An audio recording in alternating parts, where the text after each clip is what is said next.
What is going on, everybody? We're out here in the world of YouTube. Just figured I'd, do something. Um, Content creation has always been, I think, subconsciously in the back of my mind, something that I would enjoy doing. I just like talking about things, and what better way to, share some of my opinions and things that are important to me and with y'all, right? So this channel, this is the first video that I'm going live with. It's gonna be work in progress. It's not gonna be, done overnight.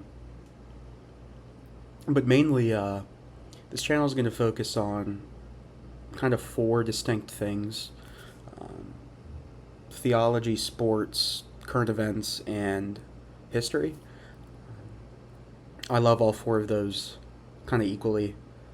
The first, I guess, video that I'll be making today is a mock draft for the 2026 NFL Draft. The draft is coming up soon. It's, I believe, April 23rd through April 25th. The draft might be my favorite sporting thing throughout the whole year. It's just so fun to kind of pick who you think is going to go where and, do all this research and spend time. And then, on draft night, everything goes kaput. Um, but yeah, I'm just happy to be here and talk some sports with you for this first video. Um, but yeah, let's go ahead and get started. So this should be no surprise here to any of y'all who are football fans and keep up with the league. And Fernando Mendoza will be the first pick. I love Fernando Mendoza not only as a football player but as a person. He's super rooted in his faith, which is something that I deeply admire and can relate with. And he's a great QB too. He excelled Kirk Cignetti's offense at Indiana, and really excited to see what he can do in the black and gold. Kirk Cousins did just sign with the Raiders, which was a bit of a surprise. I think we might see a Drake May scenario where Mendoza kind of sits until the Raiders are out of playoff contention, which I think will most likely be the case, and then take the reins. But I really like Mendoza. I think he's going to be an above average to superstar level caliber QB. I love this fit here with the new head coach coming over, Kubiak. So yeah, Fernando Mendoza, number one here. Number two, this is where I think the draft really starts. The Jets have so many needs. I think what they end up doing though is taking Orville Reese. He has so much potential. He had 6.5 sacks last year, and maybe half a season coming off the edge. He's so quick. He's Micah Parsons esque. The league is kind of transitioning now to, I don't know if Reese can be an every down player at edge, but he can get after the pass rush. You can move around as a chess piece in so many different ways. Really like Reese here to go to the Jets. And the Jets are a rebuilding team. I think they probably just take the best player available, and I do think that's Orville Reese. They don't need Love here at 2. They got Brees Hall.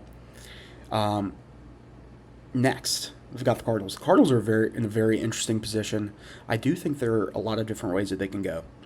However, I do think what makes the most sense for them is to shore up this offensive line. It's been terrible. In an ideal world, if I, were the Cardinals GM, I would trade down. I don't think Tennessee and New York are going to take in a lineman, so just purely off of the assets that you can get back, I would recommend that they trade down. However, I don't have PFF Plus on the site that I'm using. Can't make a trade here, so I'm just gonna do a no trade mock draft, and I think that this ends up being Francis Mauigoa, big Francis Mauigoa guy, big run mauler. Um, he fits perfectly in there at right tackle. Some people in the draft world think he's better suited as a guard. I don't disagree with that, but I do think he can stick a tackle. He's a mauler. He has good feet. I think he can stick at right tackle and be fine here in this Jacoby Brissett-led offense that I'm not too sure about. But yeah, you gotta get protection for your quarterback, and I think Mauigoa is good fit here. At 4 here, I do think this ends up being Jeremiah Love. Love is a fantastic prospect. He, I don't want to use the term generational because that doesn't seem like it's the case. I think that term gets thrown around so often where if he's really a once in a generational running back, is Saquon Barkley a once in a generational running back prospect? Is Ezekiel Elliott a once in a generation prospect? I think Love is the best running back prospect we've seen since Saquon Barkley. And I do think he is going to be an absolute stud in this league. I think he's an absolute difference maker, and he fits the Titans well here. They made a lot of acquisitions on the defensive side of the ball. Their O line is okay. It's not fantastic, but mainly I think you got to help your rookie QB out. You got to get Cam Ward, second year guy now, another safety valve, a guy that he can hand the ball off to, a guy that he can check the ball down to, someone you can trust on this offense to take some of the pressure off of Cam Ward. Because at times last year, it just did not look like Cam Ward was comfortable. And I don't think that was because he's a poor player. I think it's because he didn't have any help. So Love here at 4 makes sense. My team, the New York Football Giants, I have been back and forth on whether or not I think this is going to be Sonny Styles or Caleb Downs. If I were the GM in an ideal world, I would take Styles here. However, I'm not the GM. I am not Joe Shane. And I think with Harbaugh coming in, we see what, Harbaugh did with with Kyle Hamilton. And I do think that Downs is an elite prospect. He has a lot of fantastic intangibles. He's a leader of men. And I think this new culture here in New York that Harbaugh is going to lead is he wants players like this. Downs is a great player. He's a great safety, one of the best safety prospects I have seen in my lifetime. Is 5 a little early? Probably. But I think if you're the Giants here, you send in that card rather quickly. You get a leader of the secondary, which is something that they really struggled with last year. At 6 here, you got the Cleveland Browns.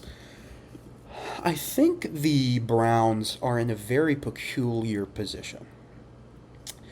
It looks like Deshaun Watson's going to be their quarterback, not Shedeur Sanders. They need receiver, and I think we do see a receiver go here. I actually am Makai Lemon wide receiver 1 train in this draft. However, this is a mock draft. This is not what Adam would do at every pick. So I do think they end up taking Carnell Tate. Tate is the safest wide receiver prospect in this class. I think he has the highest floor. He, gets down the field. He's a good route runner. And he did play behind Jeremiah Smith these past couple years at Ohio State, where he was not wide receiver 1, but he still produced it at a very good level. I think the Browns here need to get something going here on offense. Their offense has just looked very poor, and I think you get a real wide receiver 1 here in the mix along with Jerry Jeudy. Because other than that, they don't got much going on. What is it? Cedric Tillman and, I don't even know. So, Tate here at 6. The Washington Commanders here, I think this is an easy pick. I think this is Sonny Styles here. Bobby Wagner is Bobby Wagner. You got Drew Tranquil going on. He's a great player, but I really think Sonny Styles is the best player available here. He's 6'4", 245, ridiculous athlete. Might have had the best combine we've ever seen from a linebacker prospect. He screams Dan Quinn. He screams a versatile piece over the middle that you can blitz with, that you can cover with, that you can tackle with. He was hurt this past year for a decent bit, but I do love Sonny Styles. Would not be mad if the Giants ended up taking him here at 5. At 8 here, you got the Saints. I think the Saints have a lot of needs. I do think that with their current situation on offense, you've got Tyler Shuck, you got your QB, you got ETN now, you got Olave. Outside of that, there's not much else going on in the weapons department on offense. I do think that they end up taking Makai Lemon. I mentioned a little earlier, I really like Makai Lemon. He's my favorite wide receiver in this class. He is not the craziest athlete. He doesn't have the craziest size, but he makes plays. He's a dog. And I think that you pair him up with Chris Olave, it's a great 1-2 punch for Tyler Shuck. Pick 9 here. The Chiefs. The Chiefs are one of the weirdest teams in the NFL right now, in my opinion, because they have so many good players. Mahomes is out. Who knows? They did get some good news that Rashee Rice is going to be good to go. So before that, I was, do they go receiver here? Is Rice, what's the deal on Rice? However, I do think that with their current roster and their needs, I really think cornerback is in play here, and I think they go Mansour Delane. Delane was the best cornerback last year in college football. Looked fantastic, great man corner. His arms are a little short, but he makes up for it in every other way. He's a safe pick. Personally, there might be a little Tennessee bias in here for anybody who knows me, how much I love the Tennessee Vols. I love Jermon McCoy. However, he got hurt. He didn't play at all last year.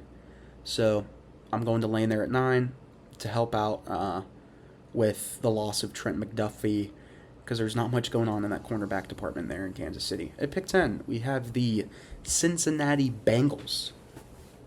The Bengals are the classic fantasy football team. They put up points. Jamar Chase, T. Higgins, Chase Brown, Joe Burrow, if he can stay healthy. Their offense is great. Their defense is terrible. And it's been like this for the past few years. And if I'm the Bengals here, I am getting whatever I can do to keep games close. And I think the best way you do that is you take a pass rusher here. David Bailey's fallen a little bit here. And I think they go David Bailey. Trey Hendrickson, who knows what's up with him. He's on the Ravens now. And I think Bailey here at 10 makes sense. He's the best edge rusher in this class, in my opinion. And he gets after the QB. He might not be an every down player, but he gets after the QB, and that is so valuable in today's age. And it fits a big hole for the Bengals here. All right, pick 11. We've got the Miami Dolphins. I think the Dolphins can do a lot of different things.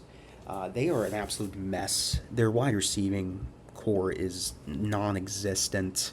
And with the loss, of not being able to get Lemon or Tate here, they go Jordan Tyson. Tyson is a wild card. The talent's there. Fantastic athlete. Fantastic ball skills. However, he is injury prone. He is the definition of injury prone. If he stays on the field, he's probably the best wide receiver in this class. However, he doesn't stay on the field. But with that being said, the Dolphins have to take a wide receiver here, and if they don't, I don't know what the plan is. You sign Malik Willis in free agency, you give him a bag, and you trade away Jalen Waddle. They have to take a wide receiver here, and if they don't, they aren't going to win games. Simple. Pick 12 here. We've got the Dallas Cowboys. Unfortunately, there is a player here who I don't like that is here, but Ruben Bain has slid a little bit here. Bain is so solid. He's a fantastic player. I'm a big Ruben Bain guy. Just has a knock for the football. He just gets in there. He's a great every down player. He's strong. He's sturdy. Tested well. Was fantastic at Miami in that college football playoff run. And I think he fits kind of the culture here in Dallas. They need some more pass rush juice. They need some more juice on their D-line, and Bain here at 12 makes sense. 13, we've got the Los Angeles Rams. So recently, with all of this Puka Nacua stuff going on, it's floated in my mind that receiver here is in the mix. However, I think it's too early to take an Omar Cooper. He's a great player, like Omar Cooper, but there are still a lot of really good players here on the board, and I am going to go with Monroe Freeling.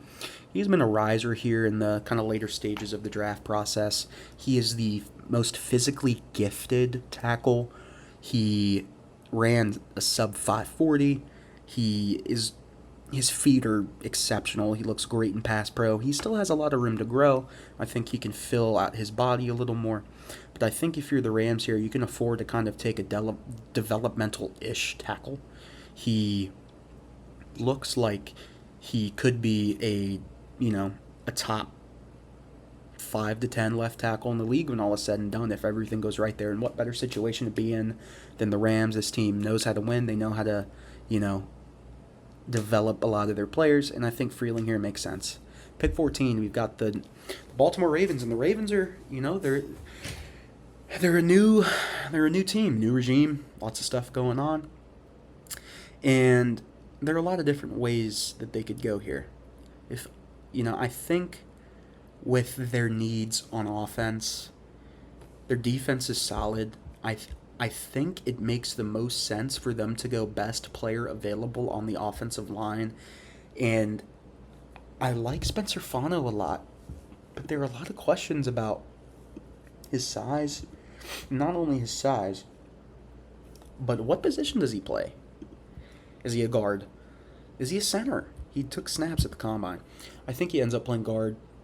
And, however, I am a big Vega Oane guy. Just classic guard size. He can fill in there, right at left guard, and be a day one starter. And I think you're happy there with the Ravens. You got to help out Lamar and keep him protected. Pick 15. We've got the Tampa Bay Bucks going on here. I have been thinking throughout this draft process about this team. To be honest, it's a toss-up for me here. Do they go Kenyon Sadiq? I don't know. I think Sadiq might go later than we all think. Fantastic athlete. He's a modern tight end. He can block a little bit. However, I don't think that's the biggest need, even though it says it is. They've got Cade Otton. He's fine. He's not a difference maker, but I think for this team, does Kenyon Sadiq really put them, in a much better position than Cade Otton does right now? I don't think so. With that being said, I think the Bucks here actually go Spencer Fano.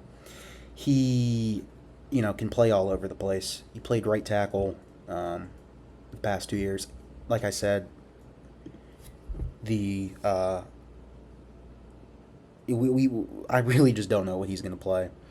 But they do need guard, and I think Fano fits in there, at either left or right guard, and will be a solid player for him. Pick 16 here. Got the New York Jets. This is their second pick. They had Arvil Reese go in number 2. And I think this gives them an opportunity to really address the offensive side of the ball. This has been a pretty offensive-heavy draft so far. We've only got, 1, 2, 3, 4, 5 players going in the top 16 that are on defense. But this Jets team, man, I don't know what's going on.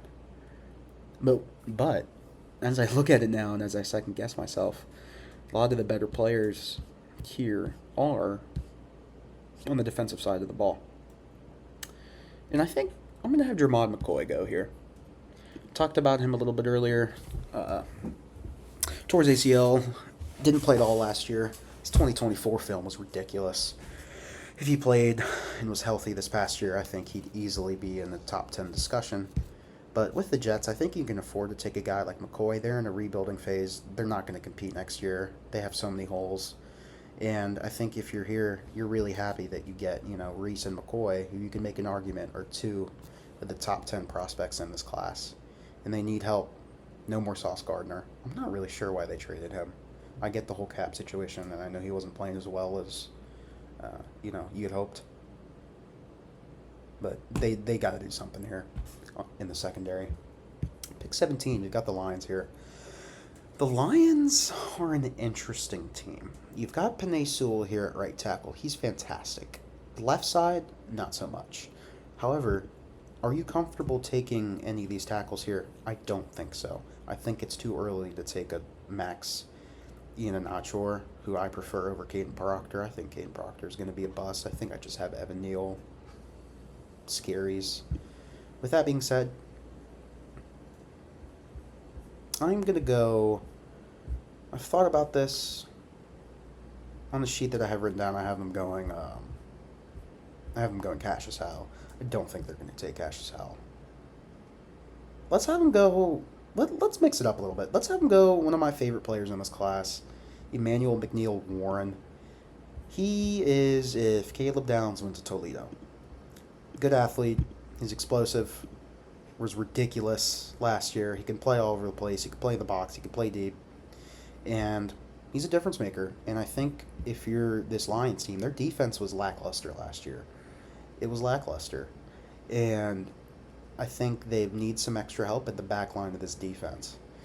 So let's go with McNeil Warren here at 17. Pick 18.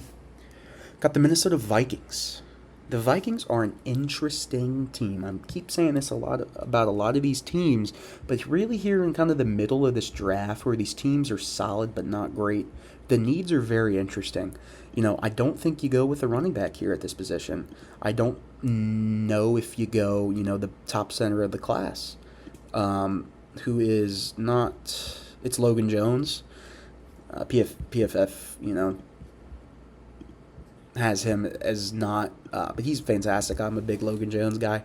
But I think if you look at the board here and you look at their needs, I think this is where Kenyon Sadiq goes. You got TJ Hawkinson there. Hawkinson is a shell of himself after that terrible injury that happened.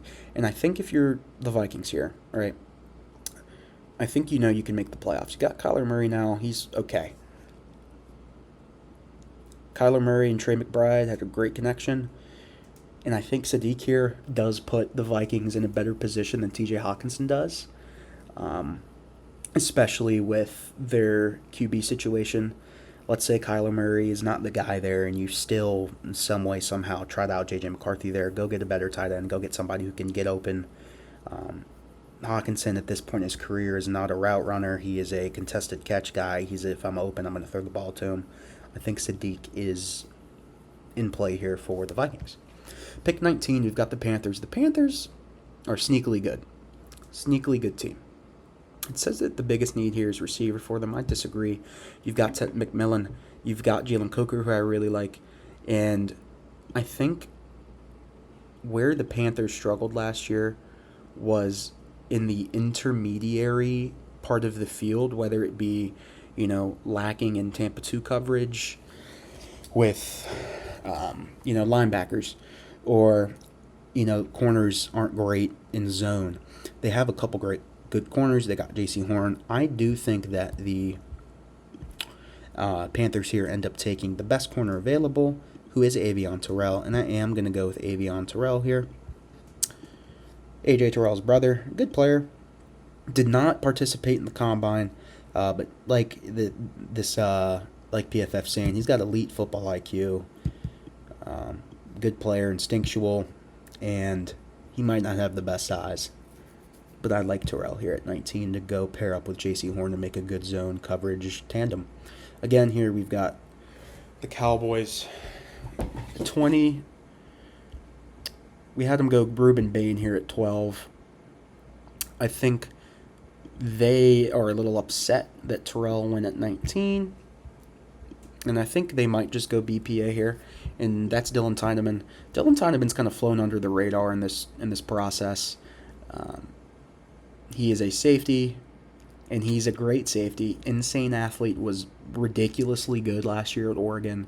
One of the reasons why that team was able to make a college football playoff run. They did get smacked.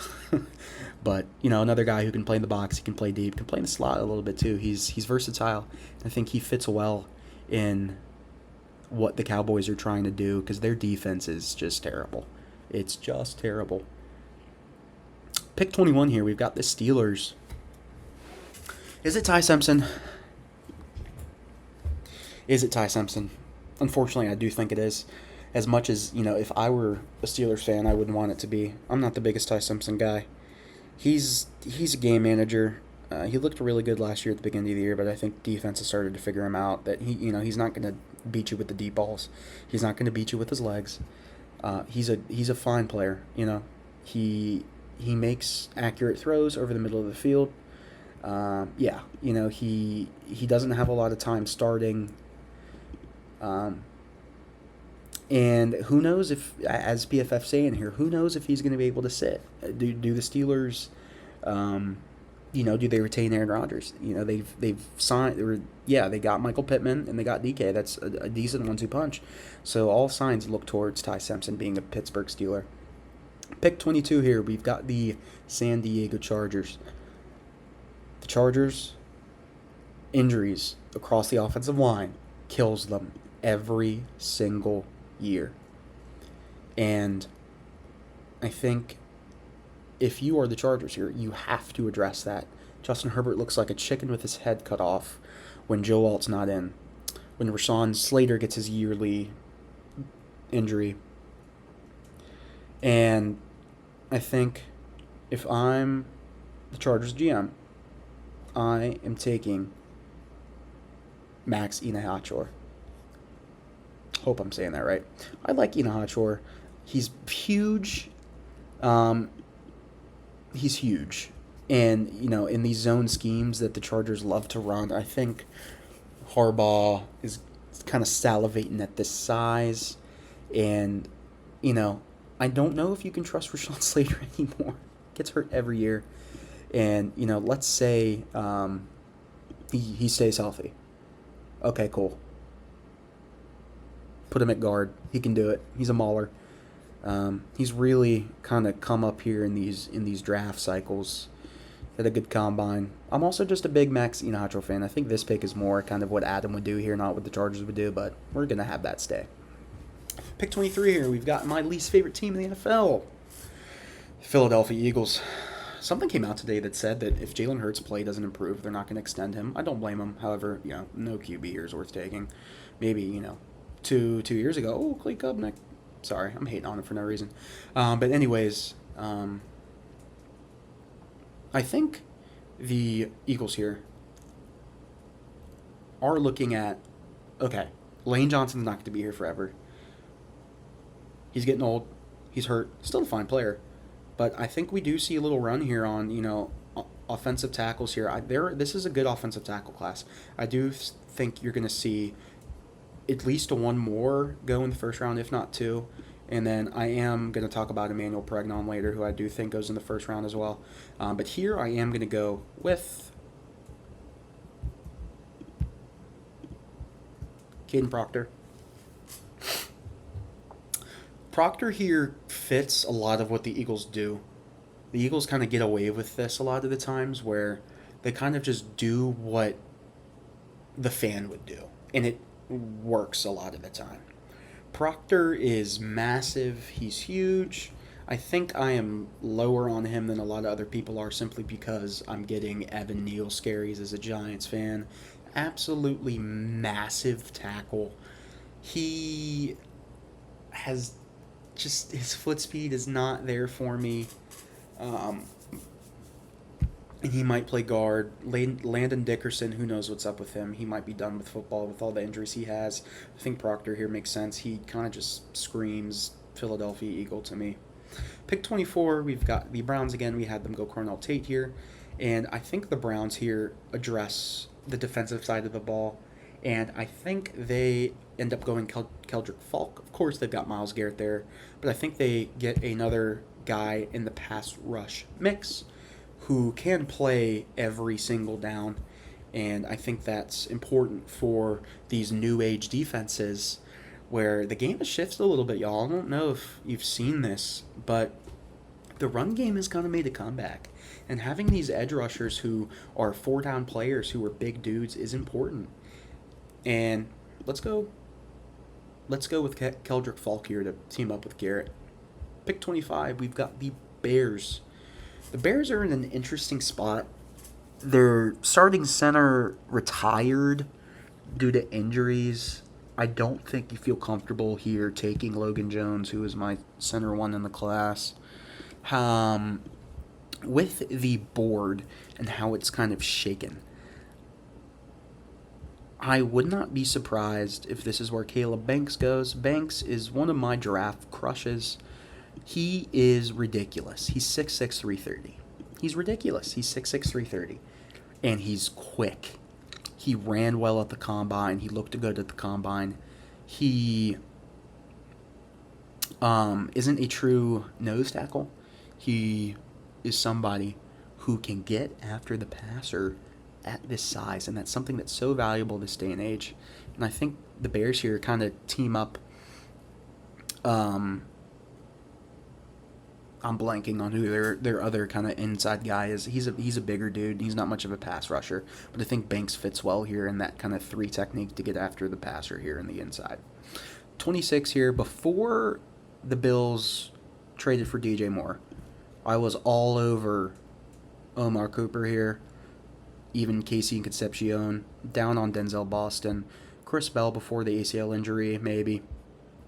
But I don't think they go receiver here, simply because they do have their wide receiver on now, DJ Moore. With the Bills, they are a team who has the talent. They have the personnel. That being said, in the draft, I think you do something to supplement that talent. So what I mean by that is, okay, I think they take a player who they already have a starter at that helps that player excel in the playoffs, whether it's competition and practice, just providing more fuel that they get something done. A lot of people like to blame Josh Allen. It's not all on the quarterback, y'all. I know quarterback is the most important position, but the Bills do this every year where they just choke in the playoffs, and it's not all on Josh Allen. It's on the receivers not running routes well. It's on the linemen not blocking well. So, with that being said, this is where I have Emmanuel Pregnon going. He is one of my favorite guards in the draft. Big dude, 6'5", 318. Looked really well. Great pass pro guard. A little bit on the older side, but I think he fits well here. He can be an impact starter day one for the Bills. 27 here, we've got the San Francisco 49ers. The Niners here have a lot of needs. They have a lot of needs. I don't know how this team competes every year looking at their current personnel, and I don't know how they're going to continue to compete with their current personnel in 2 or 3 years. They are a team of unks. With that being said, I think they go with a younger prospect here who's a little raw that does have some ways to go. But I am a big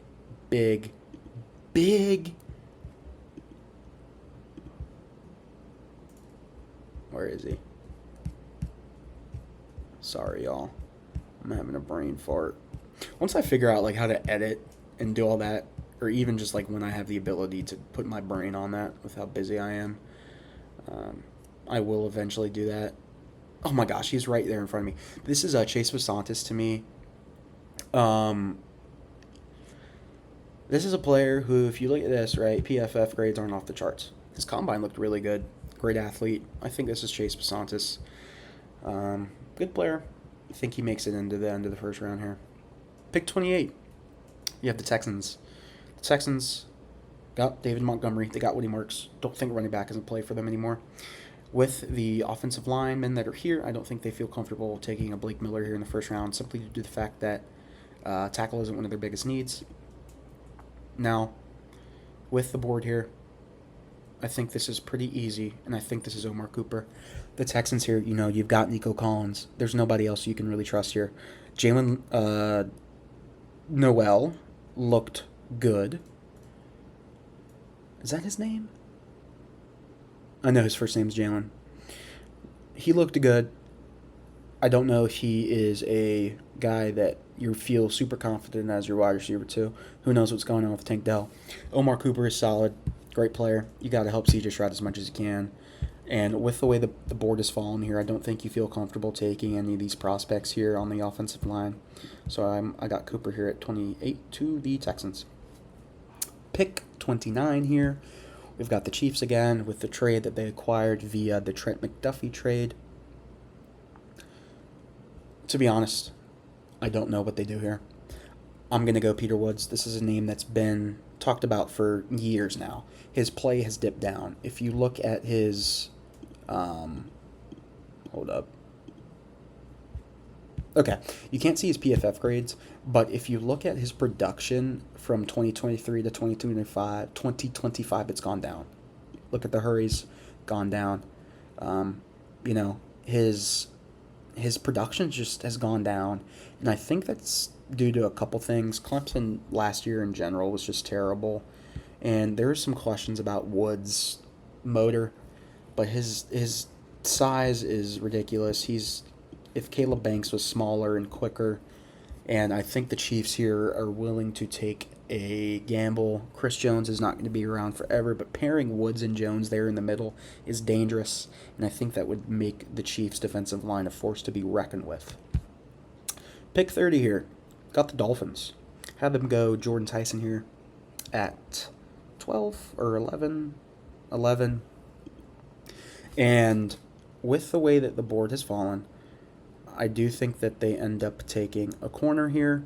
No, excuse me, a safety. And my safety number 3 in this class, who isn't talked about enough, y'all, is AJ Halsey. Halsey's a good player, and he's kind of fallen under the radar. I think it's a couple things. I think it's a couple things.